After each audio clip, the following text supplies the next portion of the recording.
qaar ka mid ah salaadiinta dhaqanka ee beelaha direed kana mid ah salaadiinta dhaqanka ee gobolka Awdal oo maanta ku hadlay gudaha magaalada Boorama waxay tacsi u direen eheladii iyo qaraabadii ay ka baxeen Allaha u naxariistay 4 nin oo dhawaan lagu dilay deegaanka Xajiin ee ka tirsan degmada Awbarre ee dawladda deegaanka Soomaalida dalkaasi Itoobiya waxayna sidoo kale fariimo kala duwan u direen madaxweynaha dawladda deegaanka iyo dawladda federaalka dalkaasi Itoobiya waxayna sheegeen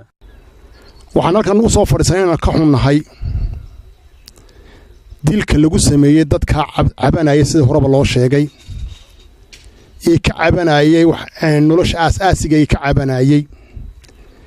cabanayay biyaha ee ka cabanayay iskuulada ee ka cabanayay wadooyinka in loogu daro haddii ay wax tawdeen in xabad nool xukuumadoodii ugu darto amid subxaana weeye annaga odayaala annaga bundhigu ah annaga u tola sina ku qaadan mayno sina ku aqbali mayno qaabka imka u socoto haday u socoto sina ku yeeli mayno hay badan horaanu tabanayni muqaal badan baan arkayni nidaamka xukuumadda baan arkayni hadaa dilna ku dartay demoyisa u suurtagal sharciguna ma dhigayo dad xuquuqdooda doonaya oo xuquuqdoodii u hadlaya oo la wixii aanu xuquuq lahayn aanu ka helno dawladda kilanka in booliskii iyaga ilaalin lahaa ay rasaas ku fulaan oo ay dad ku laayaan aad iyo aad baan ugu xunna arrin la qaadan kara maaha dawladda federaalka ee Itoobiya waxaanu leenahay arrinkaa foosha xun leh dadka ay gacanta ka gardaran dishay waa in la soo farageliyo si degdeg loo soo gaaro waan ka xunnahay dilka foosha xun leh loo geystay ragga halkaa lagu laayay haddii la yidhaahdo federaalku halkaa dawladda kililku ku laysay waan ka xunnahay wax loo dulqaatiyo wax la dugsada midna maaha waxaan leenahay arrintaa wixii hadeerada laga qaban lahaa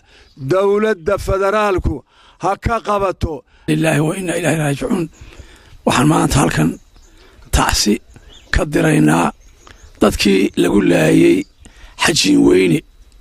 ee ay laayay dawladda kaliya shanaad adaysay ayaana halkan tacsi uga diraynaa Allahu naxariistaan leenahay Allahu naxariisto